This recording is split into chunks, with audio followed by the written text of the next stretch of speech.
বিসমিল্লাহির রহমানির রহিম। প্রিয় ভাই ও বোনেরা, আমরা আলোচনা করতেছিলাম আরবি হরফগুলো কখন মোটা হয় কখন চিকন হয়। আমরা গত দুটি পর্বে ৫ জায়গায় মোটা হয় ৪ জায়গায় চিকন হয় তা নিয়ে আলোচনা করেছি। আজকে আমরা আলোচনা করব লাম নিয়ে।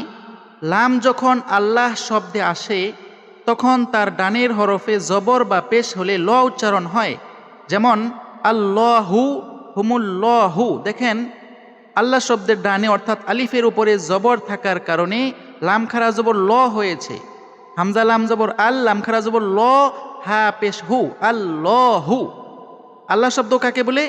দুটি লাম থাকবে, প্রথম লাম খালি থাকবে, দ্বিতীয় লামের উপরে তাসদিদ, তার উপরে খারা জবর থাকবে, এরপরে হা থাকবে।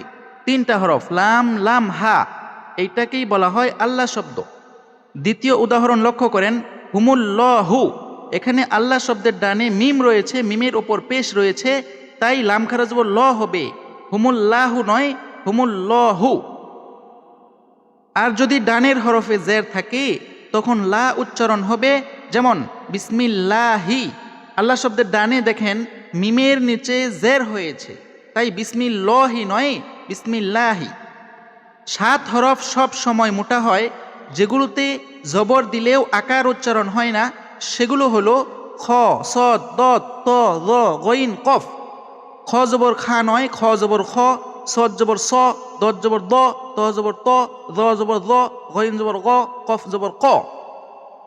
আর 20 হরফ সব সময় চিকন হয়, যেগুলোকে আলাদা করে মুখস্থ করার প্রয়োজন নেই।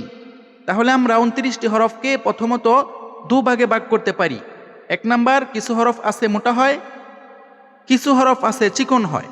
মোটা কয়টি? 7টি। আর 20টি হলো চিকন। 7 আর 20 হলো 27। আর থাকে 2টি, র এবং লাম। র 5 জায়গায় মোটা হয়, 4 জায়গায় চিকন হয়। আর লাম আল্লাহ শব্দে আসলে তখন ডানে জবর এবং পেশ হলে ল হয়। আর আল্লাহ শব্দে যদি লাম আসে আর ডানের হরফে যদি জের হয় তখন লা হয়। আর আল্লাহ শব্দ ছাড়া যে কোনো লাম সব সময় চিকন হয়।